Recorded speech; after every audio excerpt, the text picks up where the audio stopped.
Ministerios Evangelísticos Visión de Fe te da la bienvenida a su programa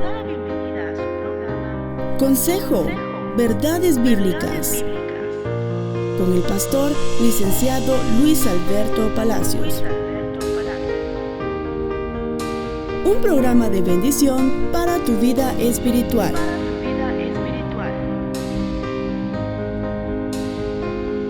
Gloria a Dios. Enviamos un saludo también a quienes nos sintonizan a través de Facebook Live.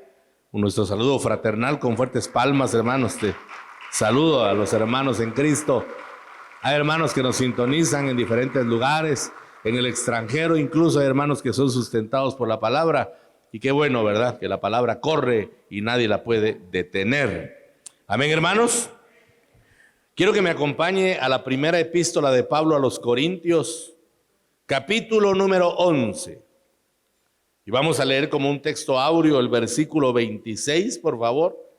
Primera Corintios 11, 26.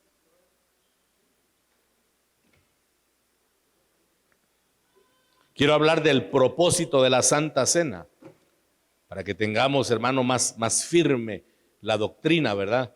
Es un tema que es conocido por la iglesia, pero hay hermanos que son nuevos, hermano, y de alguna forma tenemos que irlos poniendo al día con la doctrina nuestra, ¿verdad? Primera Corintios 11, 26, dice la palabra del Señor: así pues, todas las veces que comiereis este pan y bebiereis esta copa, la muerte del Señor anunciáis hasta que Él venga.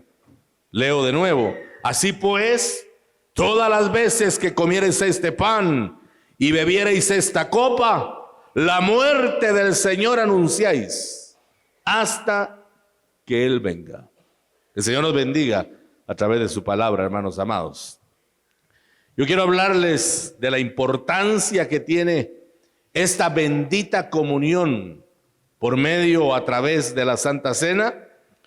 Hemos oído quizá de los múltiples beneficios que trae la Santa Cena y de repente hasta hemos confundido beneficios con propósito. Una cosa es un beneficio y otra cosa es un propósito. De repente incluso se puede uno llegar hasta apartar del fundamento bíblico de lo que este bendito acto representa, porque tiene de fondo, hermanos, un misterio que la iglesia tiene que entender bajo revelación del Espíritu Santo, para que no sea solo letra muerta la que nosotros asimilemos, sino que el Espíritu Santo poderosa y sobrenaturalmente nos explique el significado de este acto que el Señor dijo que teníamos que practicar hasta el día de su gloriosa manifestación. Cuando bebamos y tomemos otra vez la Santa Cena, comamos el pan y bebamos el vino, pero en una dimensión sobrenatural. Eso es lo que dice la palabra del Señor. Ahora, ya con esto nos preguntaremos el porqué de la Santa Cena.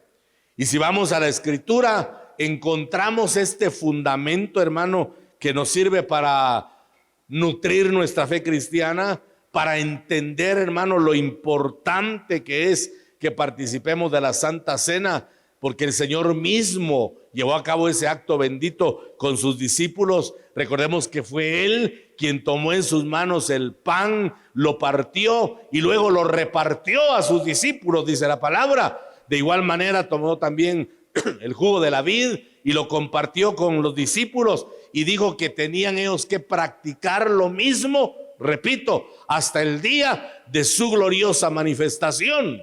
Y como el Señor aún no se ha manifestado, pero creemos que pronto se manifestará el Señor, ¿verdad? Para levantar a su pueblo, para levantar a su iglesia, y entonces seremos transformados por su poder, seremos transformados por esa gloria de la cual el Señor nos va a impregnar. Pero como aún no se ha manifestado, por eso todavía participamos de la mesa del Señor. En primer lugar, hermano, debemos comprender que la Santa Cena es una santa proclamación que hacemos. Porque todas las veces, dice el verso 26 que leímos, que comáis este pan y bebáis esta copa, la muerte del Señor proclamáis hasta que Él venga.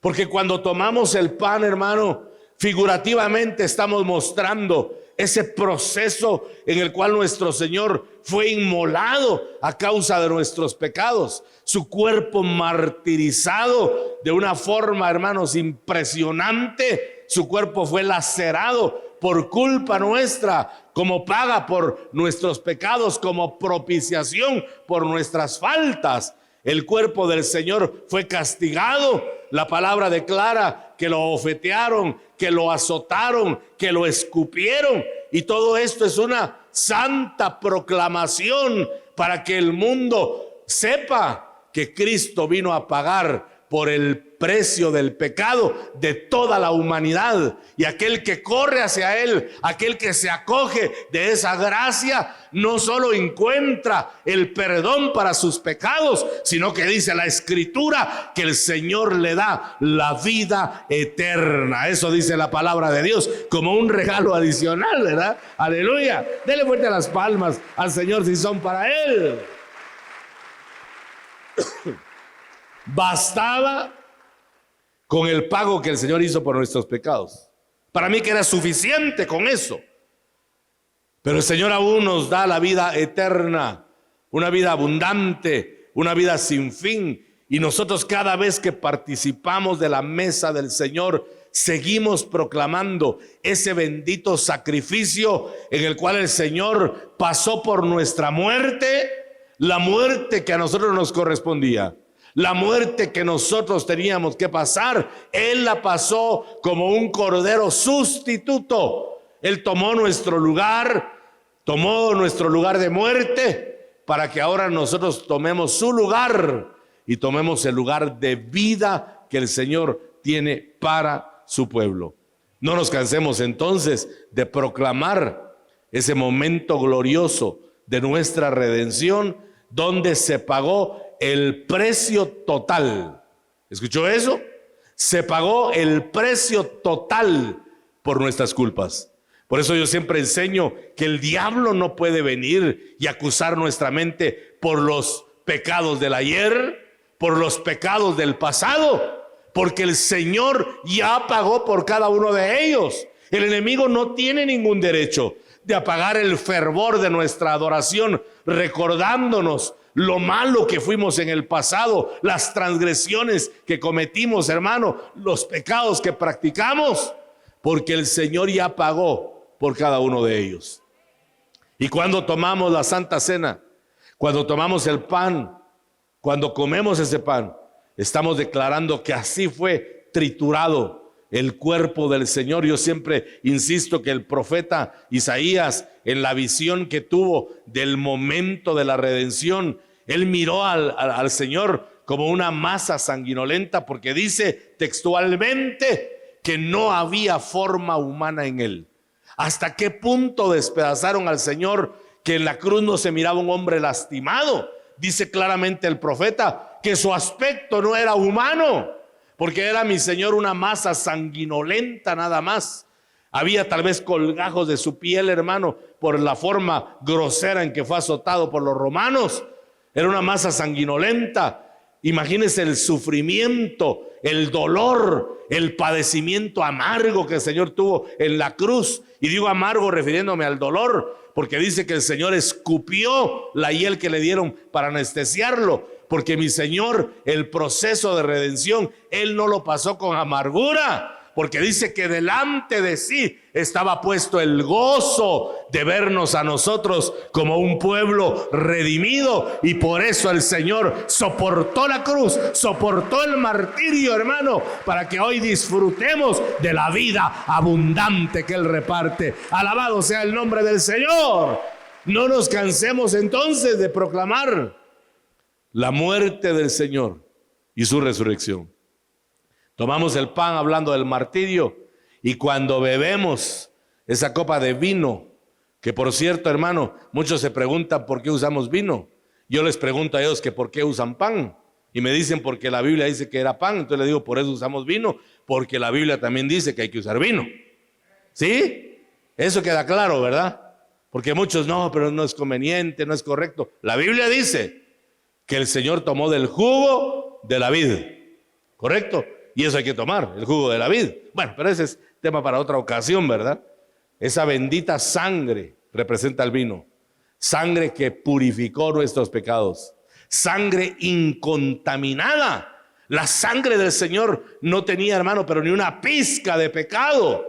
Porque si hubiera tenido contaminación de pecado, el Señor no se hubiera levantado de la tumba. Pero cuando se levantó fue porque la muerte misma como potestad, en los 3 días que el Señor estuvo en la tumba, lo examinó y buscó pecado, pero no encontró nada en el Señor. Por eso el Señor desafió a la muerte y le dijo: ¿dónde está, oh muerte, tu aguijón? ¿Dónde está el pecado de mi cuerpo? Porque no encontró nada.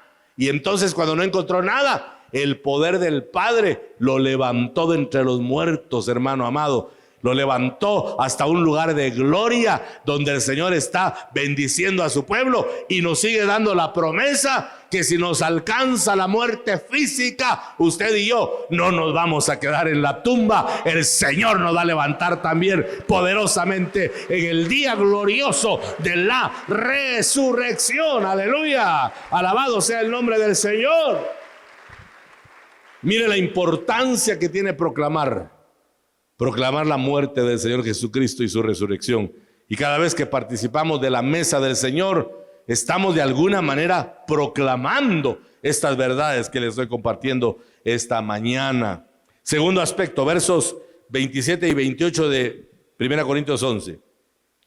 De manera que cualquiera que comiera este pan o bebiera esta copa del Señor indignamente, será culpado del cuerpo y de la sangre del Señor.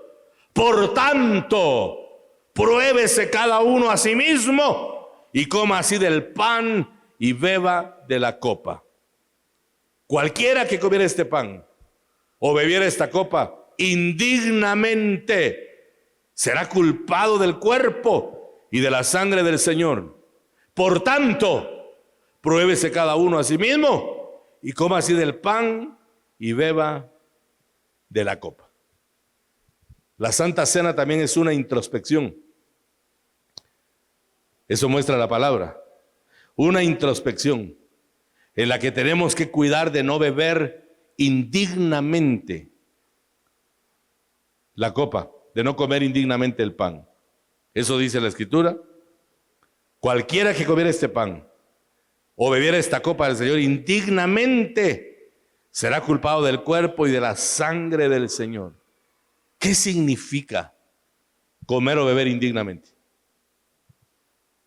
O voy a preguntar de otra manera.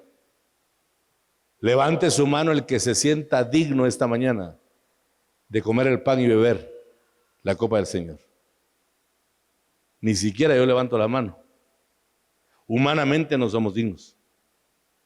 ¿Aló? Humanamente no somos dignos. Pero pastor dice que cualquiera que coma o beba indignamente. Sí. ¿Sabe qué implica comer o beber indignamente? Pensar que merecemos.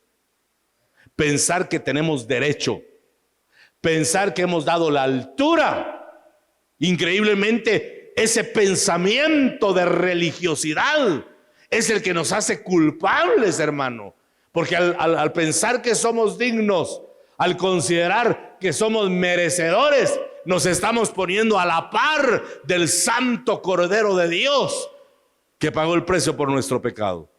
Comer dignamente es reconocer que somos faltos, es reconocer que somos pecadores, es reconocer que muchas veces le fallamos al Señor, pero que reconocemos también que hay una sangre bendita que fue derramada y que esa sangre es rociada y nos purifica instantáneamente de todo pecado. También comer y beber dignamente es procurar no fallarle al Señor, mantenernos lejos del pecado, mantenernos lejos de lo que contamina el espíritu y el alma. Eso es también acercarse con dignidad, es ir corriendo, es ir huyendo del pecado para que el pecado no nos alcance.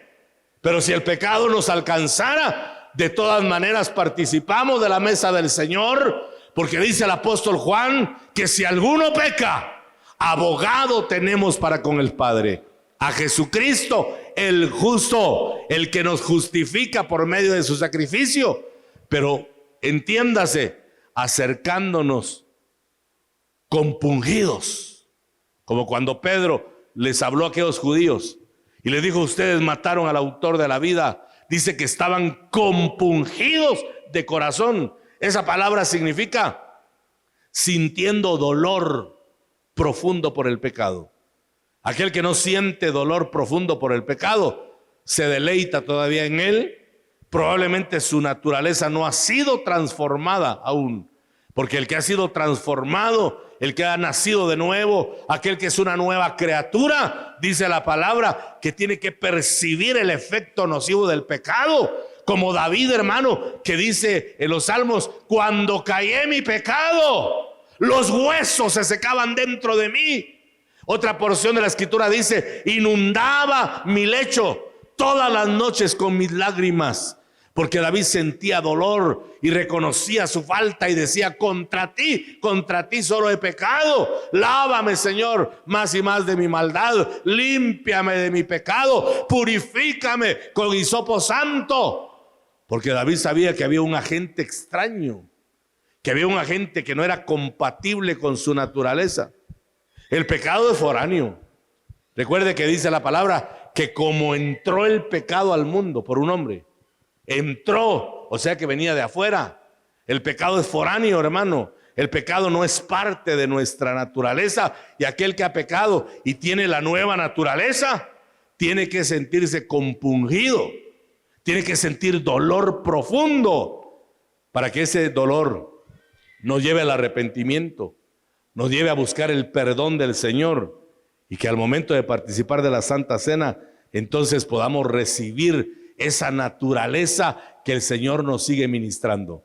Yo creo con todo mi corazón que cada vez que participamos de la Santa Cena, escúcheme bien, repito la frase: creo con todo mi corazón que cada vez que participamos de la Santa Cena nos parecemos más a Jesús. Amén. ¿Por qué? Porque Él nos reparte su ADN.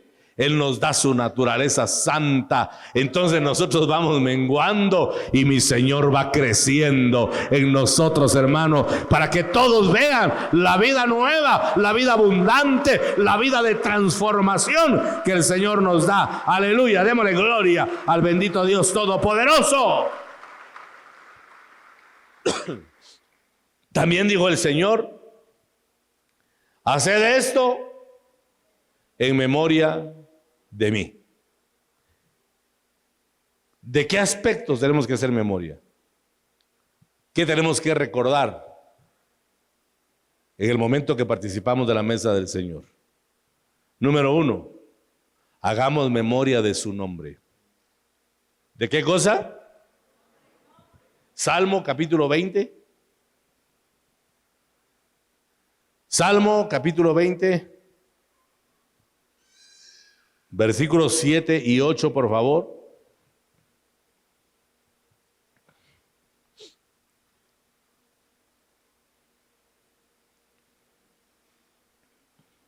Dice la palabra, mostrando dos grupos, ¿verdad?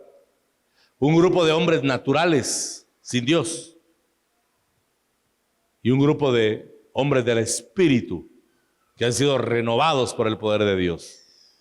Y dice de los primeros, del hombre natural, de aquel que no conoce a Dios: estos confían en carros y aquellos en caballos. Mas nosotros, del nombre de Jehová nuestro Dios, tendremos memoria. Oiga, porque aquellos confían en carros y los otros en caballos, que en el tiempo de la Escritura los carros de guerra y los caballos eran los que mostraban el poderío que la gente podía tener. Ahí radicaba el poderío militar. Y por eso ellos confiaban en sus carros y en sus caballos. Mas nosotros, dice el salmista, del nombre de Jehová nuestro Dios tendremos memoria. Ellos, los primeros, los que confían en carros y caballos, ellos flaquean y caen, mas nosotros nos levantamos y estamos en pie. ¿Por qué? Porque el nombre de Jehová ministra nuestro corazón. El nombre implica el carácter, hermano, y ese bendito nombre Yahweh o Yahweh tiene una connotación, hermano, de sobrenaturalidad, de poderío, de eternidad. Y nosotros tenemos que hacer memoria de ese nombre. ¿Por qué dice, mas nosotros del nombre de Jehová haremos memoria? Porque si usted examina en la Escritura, todas las veces que el pueblo de Israel invocó el nombre del Señor, Él les dio la victoria. Por eso decimos, hermano, y decimos con total razón, que nuestro Dios no ha perdido ni una sola batalla. Ni una sola batalla. Nuestro Dios es todopoderoso y por eso nuestra confianza no radica en los recursos de la tierra, no radica en el poderío de la tierra, sino que hacemos memoria del nombre de Jehová, porque honestamente, sinceramente, Jehová nunca nos ha fallado, aleluya. Él siempre ha sido fiel, Él siempre se ha mantenido en el propósito que nos ha revelado. Gloria al Señor. Por eso los otros flaquean, interprétese, se debilitan y caen. Mas nosotros, dice, nos levantamos y estamos de pie. Esta misma palabra dice, vamos a ver acá en la Nueva Traducción Viviente, me gusta mucho esa versión bíblica. Dice, algunas naciones se jactan de sus caballos y sus carros de guerra. ¿Sabes lo que le estaba compartiendo? Pero nosotros nos jactamos en el nombre del Señor nuestro Dios. Mire qué cambio de pensamiento. Esas naciones, dice, hasta algo peyorativo, ¿verdad? Esas naciones se derrumbarán y caerán, pero nosotros nos levantaremos y estaremos firmes. ¿Por qué? Porque siempre hacemos memoria del nombre bendito de nuestro Señor Jesucristo, aleluya, que si venció la muerte, ¿qué no podrá vencer mi Señor? Aleluya, bendito sea su nombre. También debemos hacer memoria de la santidad del Señor. El Señor es 3 veces santo. Amén. 3 veces santo. El Salmo 30 y versículo 4 dice, cantad a Jehová, vosotros sus santos, y celebrad la memoria de su santidad. Cantad a Jehová, vosotros sus santos, y celebrad la memoria de su santidad. Cuando cantamos al Señor, hermano, estamos proclamando que Él es santo. Amén. Cada vez que levantamos nuestra alabanza al Señor, estamos declarando su santidad. Ya ve que el Espíritu nos confirma a través del mensaje de lenguas la presencia del Señor en el momento cúltico, porque he enseñado muchas veces, lo repito, insisto una vez más, que el Señor habita en medio de las alabanzas de su pueblo. El Señor come de nuestra alabanza, el Señor se deleita con nuestra adoración. Por eso también he repetido que el momento adorativo y el momento de la palabra tienen que ser momentos sagrados para nuestra vida. ¿Por qué? Porque estamos frontalmente en la presencia del Señor. Ojalá se abrieran nuestros ojos espirituales para que pudiéramos ver lo cerca que está el Señor cada vez que le alabamos, hermano. Lo cerca que está el Señor cada vez que exaltamos su nombre, porque cuando estamos exaltando el nombre del Señor, cuando estamos adorando su santo nombre, hermano, en ese mismo momento el Señor ve que estamos cumpliendo el propósito por el cual fuimos creados. Porque la palabra dice claramente que fuimos creados para la alabanza de la gloria de su nombre. De ahí que el Salmo 150 diga, todo lo que respira. Todo lo que respira. ¿Cuánto estamos respirando esta mañana? Qué rico poder respirar, ¿verdad? Por eso alabamos al Señor con todo nuestro corazón, porque todo lo que respira debe alabar el nombre del Señor. Y escuché en una ocasión a un hermano adorador que dijo, y lo que no, o el que no alaba, mejor que no respire. Pero ese es título de él, ¿verdad? Eso no lo digo yo. Pero nosotros estamos respirando y alabando al Señor. Amén. Hermanos, tengamos siempre memoria de la santidad del Señor. Porque el hacer memoria de su santidad es una especie de motivación para que nosotros también permanezcamos en santidad. Debemos ser cuidadosos y tenemos que aprender a escuchar la voz del Espíritu Santo. ¿Sí? Porque el Espíritu Santo sabe cuando nos estamos apartando de la santidad. El Espíritu Santo nos advierte cuando estamos, hermano, alejándonos de la santidad. ¿Por qué nos advierte? Porque el Espíritu Santo se contrista en nuestro interior. Yo siento cuando el Espíritu Santo se ha entristecido. Lo percibo. Porque el Espíritu Santo, un pensamiento, una palabra o una acción lo pueden entristecer. Es susceptible el Espíritu Santo. Entonces hay que estar en una buena relación con el Espíritu para que podamos saber el momento en el que quizá estamos faltándole al Señor y nos estamos apartando de su santidad. Pero eso solo lo hace aquel que tiene memoria de que el Señor es 3 veces santo. Entonces permanece, hermano, en esa santidad, en ese status quo, permanece en ese anhelo profundo por agradar al Señor y por parecerse cada vez más y más a Él. Sed santos como yo soy santo, dice la palabra, ¿verdad? Entonces tenemos que alcanzar ese nivel de santidad. Alabado sea el nombre de Cristo. También, hermano, cuando participamos de la mesa del Señor, hacemos memoria de su justicia. Diga conmigo su justicia. Jehová tzidkenu, creo que es la palabra hebrea. Jehová tzidkenu, mi justicia es Jehová. Mi justicia.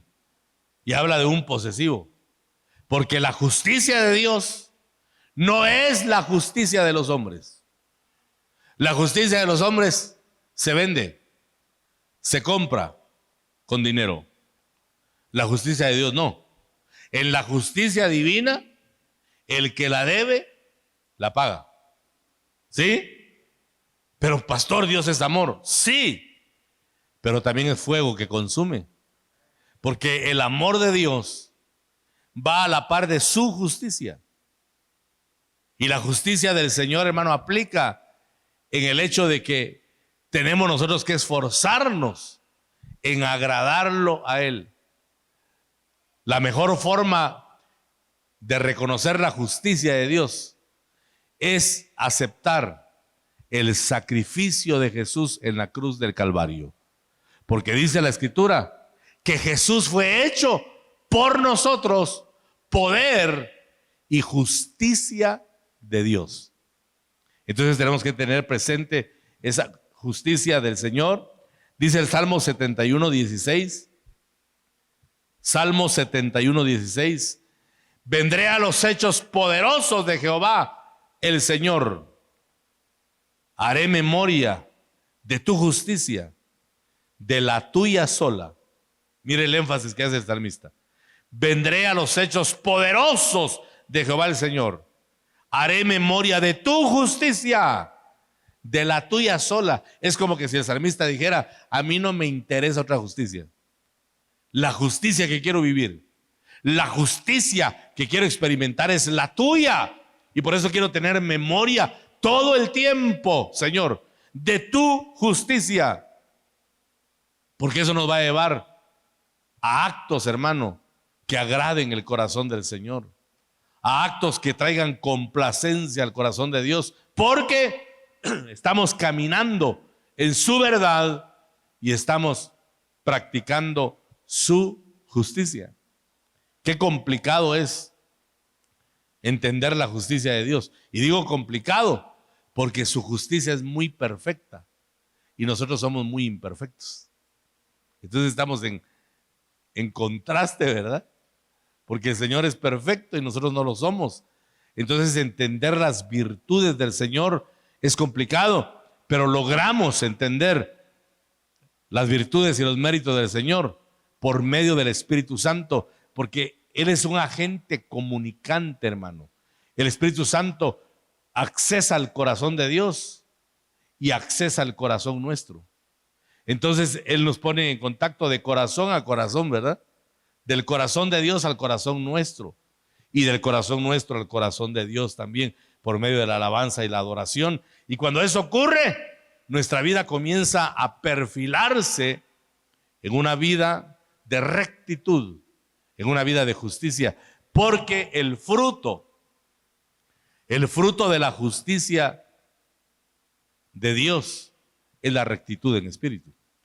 Aquel que es recto en su espíritu, aquel que es ortodoxo, ¿verdad? Que tiene una línea recta de moralidad, lo logra porque está caminando en la justicia de Dios. Es como si dijéramos que la justicia divina es la motivación para poder, hermanos, mantenernos en la rectitud que trae contentamiento al corazón del Padre. Por eso en el monte de la transfiguración, cuando Jesús había cumplido con todo lo justo, se elevó al monte para ser supervisado por el Padre. Y dice la Biblia que se oyó una voz que descendió del cielo mismo, la voz del Padre, que decía: este es mi Hijo amado, en quien tengo complacencia.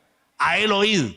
Como diciendo: mi Hijo me ha complacido, que es el único que tiene palabra que puede restaurar, porque solo el que complace el corazón de Dios puede traer palabra que restaura. Agárrese, rema. Solo el que complace el corazón de Dios puede traer, hermano, una palabra que restaure. Caso contrario, van a ser solo pensamientos de hombre, van a ser solo buenas intenciones que no van a provocar absolutamente nada, porque solo una vida justa, solo una vida de rectitud nos puede impulsar, nos puede llevar a traer contentamiento al corazón del Padre Celestial. Démosle una fuerte ofrenda de palmas al bendito Señor. Fuerte las palmas para Cristo.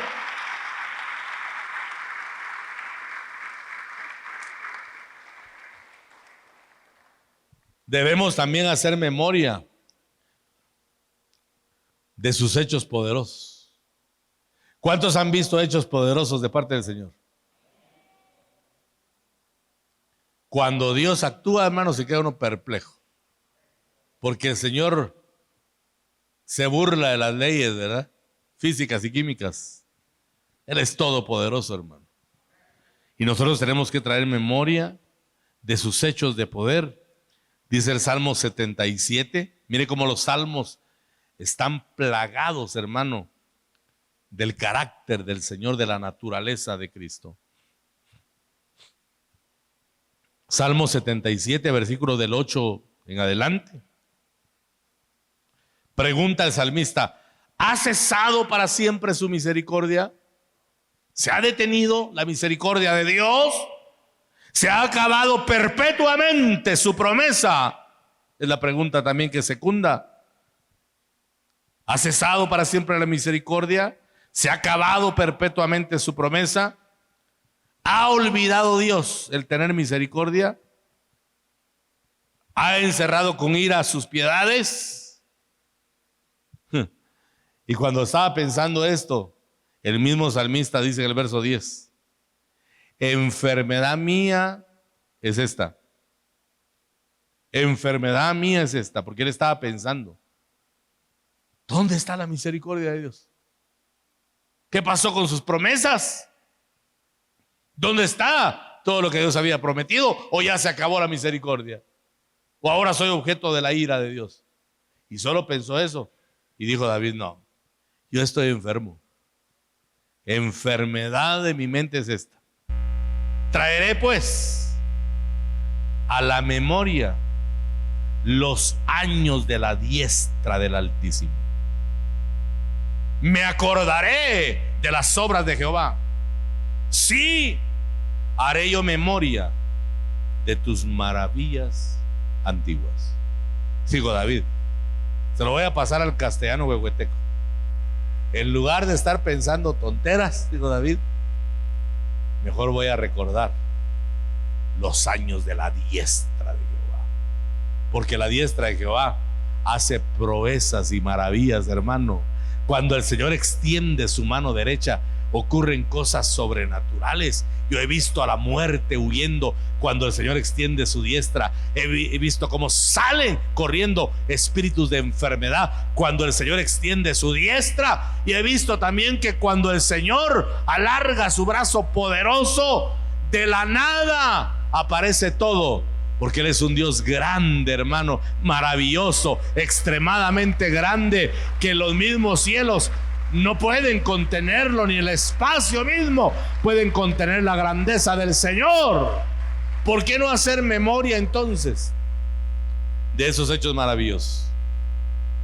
Y hoy que vamos a participar de la mesa del Señor, recordarlo aún más, recordar esas obras maravillosas. Todos aquí tenemos un testimonio que contar, hermano, estoy seguro, porque el Señor siempre mueve su mano poderosa. Recordemos eso. Traigamos a memoria los años de poder, los años maravillosos, hermano, en los cuales el Señor nos sorprendió con esas sobrenaturalidades, con esos prodigios, con esos milagros. Amén, iglesia amada. Hagamos memoria de su bondad. ¿Cuántos creen que Dios es bueno? Dice el Salmo 145:7: proclamarán la memoria de tu inmensa bondad y cantarán tu justicia. Dios es bueno en todo tiempo, y en todo tiempo Dios es bueno. Amén. No cambia, mi Señor. No tiene mudanza, no tiene sombra de variación. Él es el mismo de ayer, de hoy y por los siglos de los siglos. Mira, hermano, en un mundo donde todo es cambiante, nuestro Dios nunca cambia. Porque si usted analiza todo lo material, es cambiante. Aún nosotros como personas cambiamos, somos cambiantes. Pero el Señor es inmutable. Él no cambia nunca, hermanos. Él permanece siempre fiel a sus promesas. Por eso tenemos que traer a memoria su bondad, porque Dios todo el tiempo será bueno y nunca dejará de ser bueno. Aunque a veces las circunstancias dictan otra cosa, aunque nuestra perspectiva humana parezca otra, el Señor siempre va a ser un Dios de bondad y de misericordia. Amén. Por eso tenemos que hacer memoria de su bondad, también de su misericordia, ya que la estamos mencionando, ¿verdad? Isaías, el profeta, dice en el capítulo 63 y versículo 7: de las misericordias de Jehová haré memoria, de las alabanzas de Jehová, conforme a todo lo que Jehová nos ha dado, y de la grandeza de sus beneficios hacia la casa de Israel, que les ha hecho según sus misericordias y según la multitud de sus piedades. Bien dice el profeta también en el libro de Lamentaciones: por la misericordia de Jehová no hemos sido consumidos, porque nunca, hermano, nunca han decaído sus bondades. De tiempo en tiempo miramos la gloria de Dios, una gloria de Dios que es renovable. Por eso es que dice la palabra: nuevas son tus misericordias cada mañana. Yo siempre digo que eso es porque cada día nos acabamos la misericordia y al día siguiente nos tiene que dar una nueva, porque ya nos acabamos la del día anterior. Pero piense en un Dios que renueva cada mañana su misericordia. Cada día es una nueva misericordia. Yo cada vez que despierto agradezco a Dios y digo: Señor, gracias por un nuevo día. Porque mire hermano, uno a veces está tan ensimismado en las cosas de este mundo que uno no es consciente ni de la vida que Dios da. Yo ahora le agradezco a Dios por cada día, porque estuve a punto de morirme, ¿verdad? Entonces ahora cada vez que amanece y veo la luz de un nuevo día, digo: ay, gracias Señor, gracias porque me levanté otra vez. Gracias Señor porque no me alcanzó la muerte, porque tu misericordia me sostuvo y me regala la oportunidad de vivir un día más, para vivirlo a plenitud. ¿Y sabe qué es vivir a plenitud? Darle lo mejor de nuestro tiempo a Dios. ¿En qué inviertes tu tiempo? ¿En qué? ¿En lo eterno o en lo pasajero? Mateo 6:33 dice: buscad primeramente el reino de Dios y su justicia, y todo lo demás será. ¿Pero qué hay que buscar primero? El reino de Dios y su justicia, y todo lo demás será añadido. Hermano, esas son palabras ni siquiera apostólicas, son palabras de Jesús, el Hijo de Dios, que muchas veces no hemos creído, porque todavía puede haber otras cosas aparte del reino que nos atraigan más que el reino de Dios y su justicia. Yo en ocasiones extremas he tenido que buscar el reino de Dios, a veces con preocupación humana, porque he tenido cosas que hacer y coinciden con mi responsabilidad de buscar el reino, y yo tomo el reino, hermano, y digo: Dios mío, no sé qué va a pasar, pero yo tomo mejor lo que me corresponde hacer, y me doy cuenta que la palabra es efectiva, porque Dios se encarga de todo lo demás. Bien decía el fundador de nuestra misión, bien decía: ocúpate de lo de Dios y Dios se ocupará de lo tuyo. Amén, hermanos. Porque eso es reconocer que estamos viviendo a diario tiempos de misericordia, que estamos viviendo tiempos de bendición, que estamos viviendo tiempos de propósito. Amén. Cuando entendemos eso, comenzamos a enamorarnos del reino, comenzamos a enamorarnos del propósito de Dios.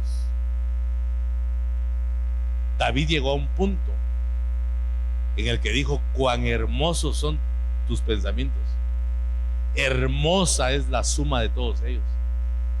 Qué nivel, hermano, llegar a conocer los pensamientos de Dios, las intenciones de Dios.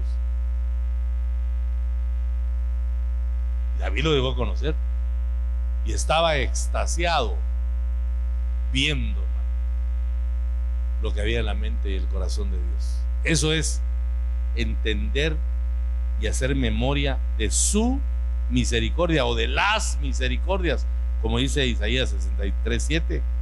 Las misericordias de Jehová, de estas hacía memoria el profeta. También de las alabanzas de Jehová, conforme a todo lo que Jehová nos ha dado, y de la grandeza de sus beneficios hacia la casa de Israel. Hermano, solo con el hecho de tener salud ya es un grande regalo, porque cuando la salud se complica, el dinero corre como agua, hermano, y a veces no nos damos cuenta. Por eso yo no olvido las palabras de ingratitud de una persona que hace tiempo en el ministerio me dijo: yo no tengo nada de que agradecerle a Dios. ¿Ah? No tengo nada. Le dije: no seas insensato. No use esa palabra, use otra, pero no se la puedo decir aquí. No seas insensato, mano. Es que no tengo nada de que agradecer. ¿De qué? Me levanto a trabajar. ¿Cómo? Porque trabajo. Si no trabajo, no como. Y me empezó a dar sus argumentitos del por qué no había que agradecerle a Dios. Qué ignorancia, ¿verdad? Cuando Dios, hermano, cuando Dios se propone darnos a conocer la necesidad de su presencia, esos son procesos muy fuertes, hermano, en los que Dios nos muestra que solo Él tiene control de todo, y lo hace por misericordia, para que no nos enfermemos como David pensando en cosas que no debemos pensar. Amén. Entonces, tener memoria de las misericordias nos va a llevar a un aspecto, al aspecto de la gratitud. Sinceramente, hermanitos amados, ¿cuántos estamos agradecidos con Dios? Por supuesto que sí. Por eso venimos a buscarlo, ¿verdad? Por eso alabamos con todo nuestro corazón, porque estamos muy agradecidos con el Padre Celestial que ha tenido cuidado y misericordia de nosotros. Yo veo, como el caso del pequeño Joel, una nueva generación, hermanos, viene detrás nuestro, y qué bueno que comienza bien, porque comienzan buscando la bendición de Dios.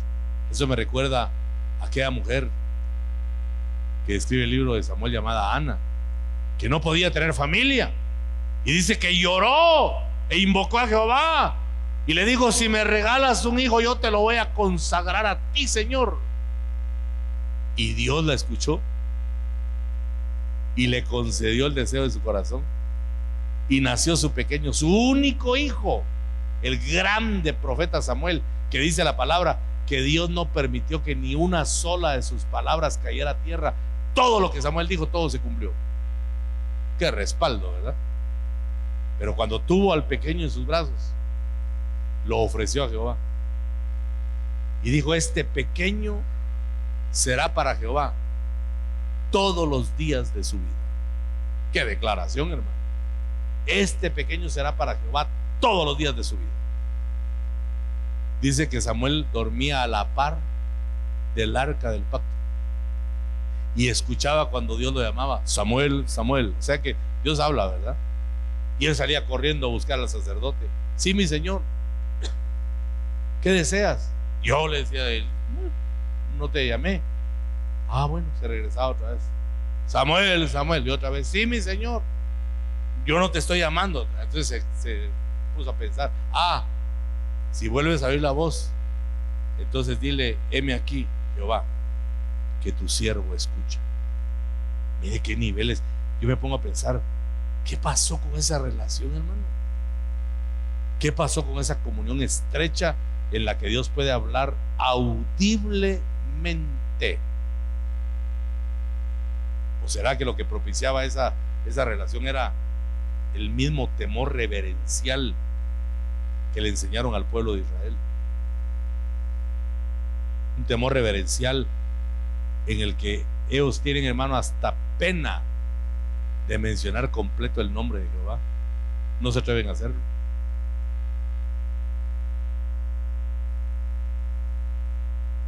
Es un nombre de mucho respeto, es un nombre de mucha admiración.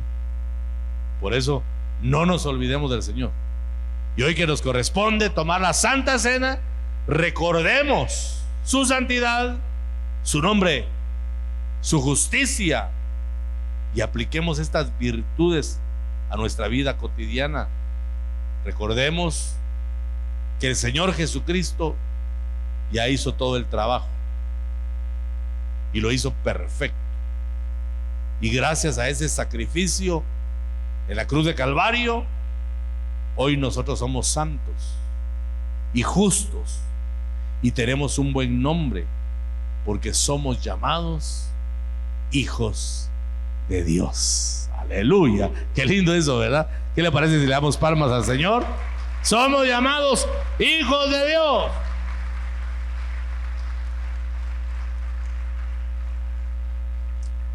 No nos olvidemos de eso.